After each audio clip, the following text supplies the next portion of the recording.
శ్రీమాత్రే నమః. శ్రీ లలితా సహస్రనామంలోని 648వ నామము లీలా క్లుప్త బ్రహ్మాండ మండల. ఈ నామానికి అర్థం ఏంటి అంటే, లీలా అంటే తన యొక్క క్రీడా వినోదానికే, క్లుప్త అంటే ఏర్పాటు చేయబడి క్రమబద్ధీకరింపబడిన ఈ బ్రహ్మాండ మండల, బ్రహ్మాండముల సమూహమును కలిగినది అని అర్థం. ఈ జగన్మాత చేత సృష్టింపబడిన ఈ బ్రహ్మాండాలన్నీ కూడా ఆ తల్లి యొక్క క్రీడా విలాసానికి సృష్టింపబడినవే. ఈ విషయంలో మనం ప్రముఖ రచయిత నటులు అయిన తనికెళ్ళ భరణి గారు రచించిన ఆటగదరా శివ అనే పాటను మనం వినే ఉంటాం కదా.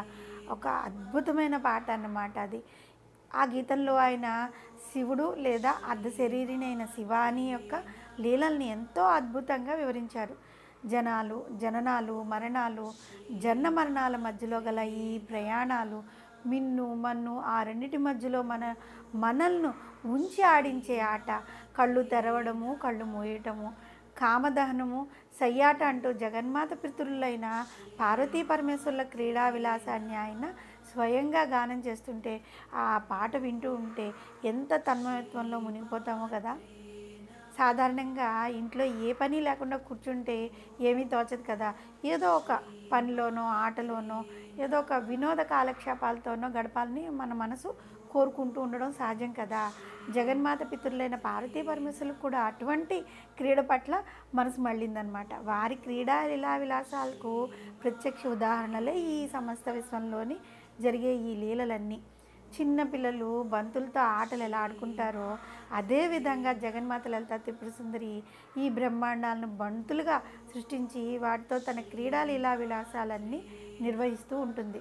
ఈ విలాసం అంతా పూర్తి అవగానే ఆమె కొంచెం పాపం అలసట వచ్చిందనుకోండి, ఆ బంతుల్ని జాగ్రత్తగా దాచుకుంటారు కదా.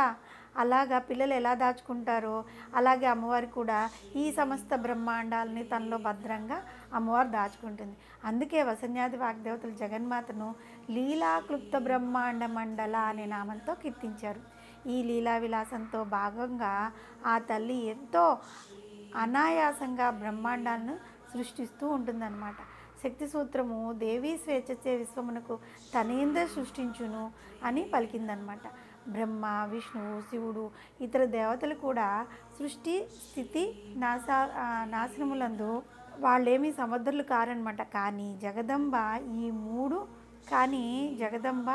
ఈ మూడు నీకు ఆటా విలాస కృత్యములు అనమాట. ఆ జగదంబకి ఒక ఆట. జగదంబ కళ్ళు తెరిచినప్పుడు సృష్టి జరుగుతుంది, కళ్ళు మూసినప్పుడు లయమైపోతుంది. కన్నురెప్పలు మూసి తెరిచి అంత సులభంగా ఆ తల్లి ఈ సమస్త బ్రహ్మాండాలను సృష్టించి తిరిగి తనలో లయం చేసుకుంటూ ఉంటుంది.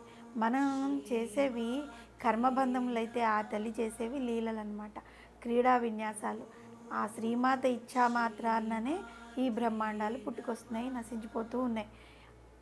ఈ విషయాన్ని సౌందర్యలహరిలోని 55వ శ్లోకంలో జగద్గురువులైన ఆదిశంకర్లు ఏ విధంగా వివరించారు అంటే, అమ్మ హిమగిరి తనయ, నీవు కనురెప్పలు మూయటం వలన ఈ ప్రపంచం లయము, తెరచటం వలన సృష్టి జరుగుతున్నాయి.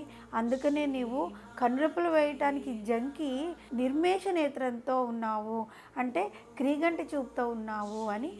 అందుకే జ్ఞానవాసిష్టం ఏం చెప్పింది అంటే, తస్య శక్తి ముల్లాస మాత్రం జగదిది స్థితం, అంటే జగదీశ్వరి తన సంకల్పం మాత్రంతోనే అఖిలాండ కోటి బ్రహ్మాండాలను సృష్టించుచున్నది అని వివరించింది. పరమేశ్వరి యొక్క ఇచ్ఛాశక్తియే ఈ క్షతి వలన కల్పింపబడినదే ఈ బ్రహ్మాండ మండలం అవటం చేత జగదీశ్వరి లీలా క్లుప్త బ్రహ్మాండ మండల అని కీర్తింపబడుతుంది.